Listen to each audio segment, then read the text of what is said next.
Bro, you know what time it is. It's time for you to make a new video. What now? Yes, you're gonna be doing a video today. And the video that I had in mind for you to do is the Sam Raimi Spider-Man trilogy. I've read some of your scripts and I think they're pretty good, but I think your Sam Raimi video, it could work. I mean, think about it, we both love the Sam Raimi movies, and it is part of our childhood. If we do this video, it'll be like a nostalgic thing. And plus, you liking it will instantly make you a better reviewer, because it's something that you like. Yeah, true. I mean, you know, I guess I can do it today. I can drop the video today. It'll be fine, don't you think? Exactly. So, let's roll that beautiful intro.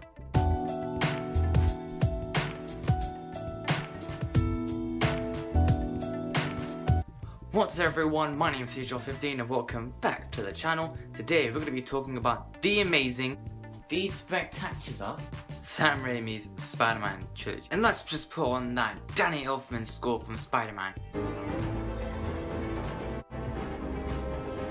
It's too late!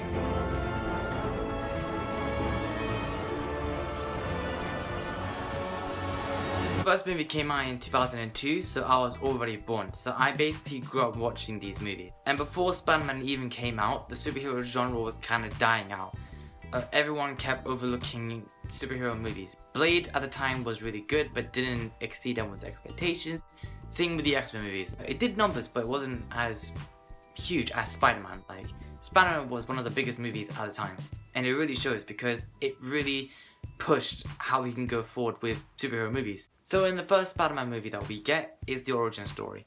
Now, I know it could be boring, but it's probably one of the best origin superhero movies of all time. One thing I'd like to say is Tobey Maguire's Spider-Man / Peter Parker portrayal is one of the best Peter Parker Spider-Man portrayals of all time. You can disagree with me on this, but it's absolutely true. Like, Tobey Maguire captured the essence of Peter Parker.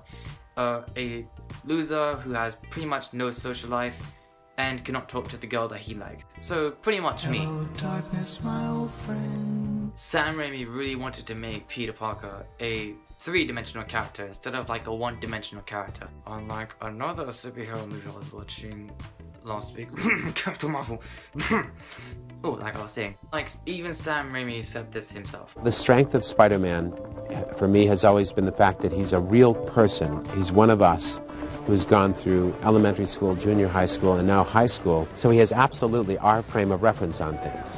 He can't get the girl, he's broke, and suddenly he's this superhero. What Raimi does that I think is really perfect is that he can balance between dark and campy, but not like Batman and Robin campy, because that's just way too much campiness. 7 million. And what he really does well is characters through Peter, Harry, MJ, Aunt May, like Norman Osborn. Like, they're all fantastic, and it really sets up the split between Harry and Peter. Now, I just want to praise everyone on this film, through the cameramen, the prop designers, just everyone from costume designers. And I just want to praise Kirsten Dunst, Rosemary Harris, and Cliff freaking Robinson. Like, come on guys. Cliff Robinson was born to play Uncle Ben. Like he really brings such an emotional scenes. Like, he really brings so much emotional scenes, and I just love it so much. Like look at this scene. Remember, with great power comes great responsibility. And how can I forget J.K. Simmons and Willem Dafoe? I think those two gave us the best portrayals of any comic character, period. J.K. Simmons really brought J. Jonah Jameson to life. Like, I get that he's like having banter between pretty much everyone in this film, but you can't just help but like the guy. There's just some quality to him that he's a dick, but he's kind of funny. Like, just look at these scenes. Parker, hello, you're fired. Why? Dogs catching frisbees, pigeons in the park, a couple of geezers playing chess. Boss! Not now. Still not now. I pay you because for some reason that psycho Spider-Man will pose for you. Spider-Man won't let me take any more pictures. You've turned the whole city against him. A fact I'm very proud of. And Willem Dafoe gave us the best portrayal of Green Goblin. I don't think anyone has ever topped him on this. Like, Willem Dafoe gave us some intense scenes, like, anytime that he's in the room, like with Spider-Man or with someone else, you know like shit's going to go down. Like, if I'm being completely honest, I was actually scared of the Green Goblin when watching this film. Like, I'm not even kidding. Every time Green Goblin showed up on screen, I just get this, I get chills just watching him. Like, his whole movement, his whole voice, like even the costume scared me. Like the mask, it scared me as a kid. Look, just look at these scenes. There's only one who can stop us. Or imagine if he joined us.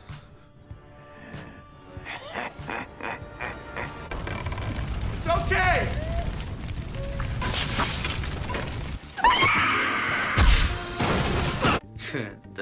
They're great, I know.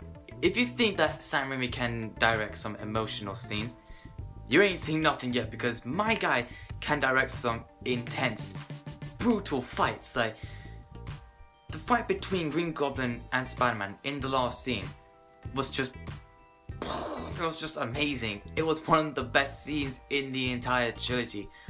It's probably one of the best fights in like any superhero movie.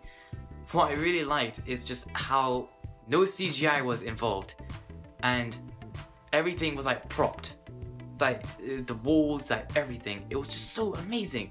And it really shows how you can have like kind of low budget and you can still make a kick-ass movie. Every punch, every like how the Green Goblin's like swinging at Spider-Man, it's just so brutal, and you can like Spider-Man's getting his ass kicked. He's bleeding. Like he's almost got, like he's about to die. When I watched it again, I realized that I appreciate that scene way more than I thought I could, because it's one of the best scenes, one of the best fight scenes ever. I also want to add that the Spidey suit that they use in this film and other films is really good. Like, it's probably one of the best Spider-Man suits, period, because I get it, like the silver webbing is not comic accurate, I get that, but is Homecoming suit really that accurate? Is Andrew Garfield's suit really that accurate? I don't know, because I can enjoy their suits, but there's something about Tobey Maguire's suit. There's just something about it, like, it's just that it just looks so like pleasing to look at, and it's just so awesome. Like, come on guys, don't tell me you weren't mind blown of how incredible that suit looks. It's one of the best. Now switching over to Spider-Man 2, which is honestly my favorite Spider-Man movie, and what I really liked is that how it's so character focused, and like you can take up the action and it can still be good. And what I particularly liked is Peter and how his life hasn't been so great. It really showed how he suffered through his grades, like his school life, his rent, like he's behind rent, his job, and his relationship with pretty much everyone through Aunt May, Harry, MJ. Now MJ in this film really gave him crap for like not coming to her plays, and you feel so much for him because of how much he's gone through, and it's honestly, it was gut-wrenching, to be honest. Like, you really felt something about him, like you really felt something for him. This whole film goes hard on Peter's life, and like I said, it goes through the rent, his job, his relationship. It's taken so much on him. Like, Sam Raimi really fleshed out these characters and gave them more character than they already are. I think that's, and again, Sam Raimi really gave us a perfect villain for this movie, Dr. Octopus. I think he was really intense. I think he was one of the best villains on screen, period, ever since the Green Goblin. Like, that's a fact. Dr. Octopus was amazing in this film. And I forgot the actor's name. I really forgot. So, I need someone to remind me who the actor is. So, guys, if you know, comment down below and tell me who the actor is, because I am blank right now. But yeah, he's one of the best villains put on screen. And it's really sad how he actually suffered through the accident, and how what he would look like if he succumbed to the arms that are pretty much attached to him. Like, look at this scene in the hospital.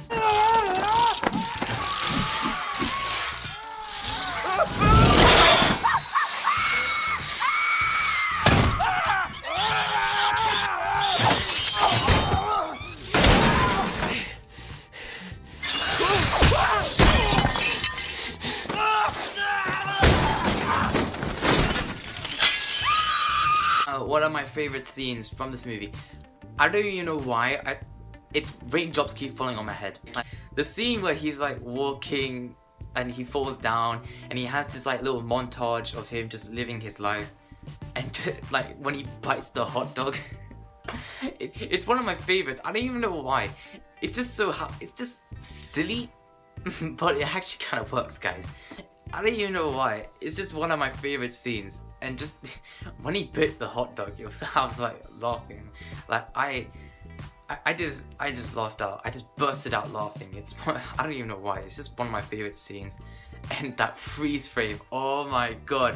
When he did that freeze frame, well, when he was talking to Dr. Kirk Connors, like when he freeze framed, that was like, okay, I see you, Sam Raimi. Like, Sam Raimi did not give any F's about this scene, because he was like, you know what, I'm just gonna do it. I'm gonna do my way. This is my way or the highway.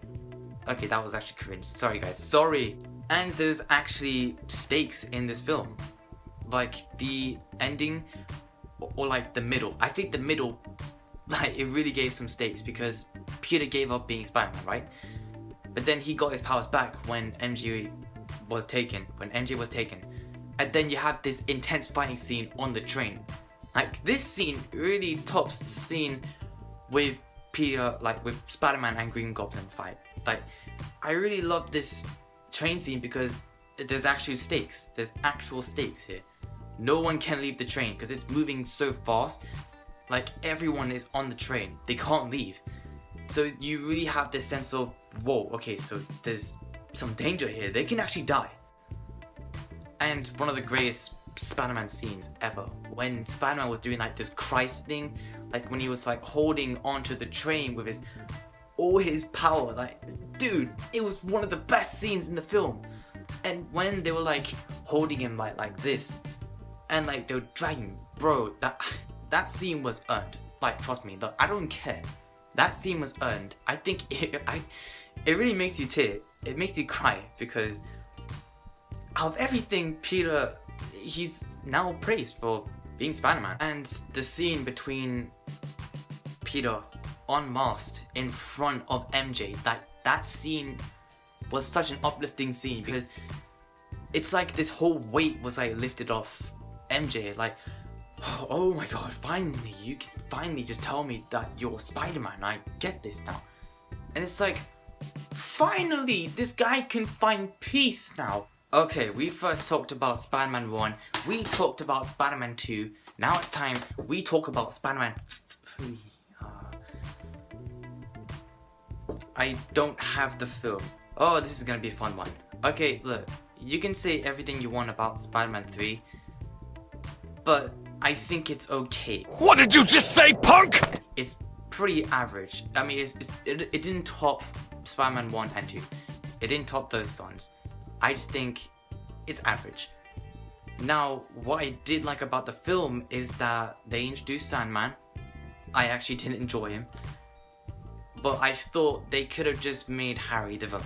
But that's a story. But that's a video for another day. The things I hated was the dance scenes, like Sandman rebirthed, Peter Parker, of all people in this film, Eddie Brock and Gwen Stacy as another love triangle. Like, we didn't need Gwen Stacy in this film, guys. We didn't. Like, and the thing is, I don't even blame Sam Raimi. I just blame Avi Arad because he was like over Sam Raimi's like ear. He's like telling him to do this stuff. That's why I don't blame Sam Raimi for this mess. I blame Avi Arad and Sony. That's real. Like, Peter seems like a douche in this film. Like, even towards Mary Jane. I mean, the scene where he's doing that upside down kiss with Gwen Stacy. Like, dude, why are you gonna do that? Like, why are you gonna do a homie like that to MJ? Like, why are you gonna do that? Because it's just that scene is for MJ, and I get why she was angry. Because like, Peter was just like, okay, how about I just do this with Gwen? You can't be doing that, especially in front of your girl. Like, you can't just do that. The thing is that there was just way too many plot holes with Sandman becoming the killer for Uncle Ben, like becoming the killer for Uncle Ben's death. Eddie Brock is now introduced and he's having like a rivalry between Peter Parker. Gwen is now a love triangle in this film, and there's just like so many plot holes, and I'm just like, ugh, it's just like, it's basically everywhere. Okay, let's just talk about the good now. So what I really did like was Sandman being born, the fight between Black Suit Spider-Man and Sandman, the fight between Harry and Spider-Man, and the 2-on-2 fight, Harry and Spider-Man versus Venom and Sandman. Those were the scenes I really liked, and though they can't really redeem the film, I still enjoyed it. And like I said guys, this isn't like Sam Raimi's fault. It's just that studio interference is really frustrating, and I understand that Sam Raimi left, you know, Sony and do his own thing. Like, I stand by that. I stand by Sam Raimi as one of the best directors to this day. And he really did so much for this film. It's just that studio interference is one of the worst things that can happen to a film. Like Justice League, am I right? So in conclusion guys, Sam Raimi was the man who really made me fall in love with Spider-Man and the history of Spider-Man. And comics. That I didn't read comics when I was a kid. I didn't. I just watched the cartoons and the movies. And after seeing this film, I got really into comics. I bought comics at the age of like 10, I think, like 10 or 11. And I will always thank him for this, because without these films, we wouldn't have such a good representation of Peter Parker, right? We couldn't get that. Like, Raimi has always been a character director, at least for me personally. And it really shows, guys, it really shows. Like Spider-Man 1, 2, exception for 3, he put a lot of effort, he put a lot of love and passion into this, and that's what I love about Sam Raimi. He's a nerd himself. He loves Spider-Man. He has like, what, 25,000 comics? I think I read that. He has like 25,000? 25,000 guys, that's insane. So he knew what he was doing with this film, and I can respect that. As like a nerd who loves comics and TV shows, movies, I can respect that. Like Sam Raimi, he didn't just give us movies about being tough and, you know, being the bad guy. He gave us movies about characters and how they can progress as better people, but also as better heroes, because he really made Peter evolve as a human being, as like Spider-Man. Because that's the thing, Sam Raimi really gave us such amazing films that are pretty much overlooked by nowadays because of the MCU. And you guys in the comments, you guys cannot ignore that Raimi, he really gave us beautiful and just amazing films. Like, he gave us really fantastic superhero films, and I will always love them. Like, the Spider-Man trilogy is one of my favorite trilogies of all time. So again, thank you Sam Raimi. Thank you to everyone who worked on these movies. I really hope I can meet Sam Raimi one day, and I don't know, I want Tobey Maguire back as Spider-Man, at least in animated form. That's all I can just say. But yeah, so thank you Sam Raimi for giving us these movies, and like usual guys, like, comment and subscribe, and always stay positive, and peace.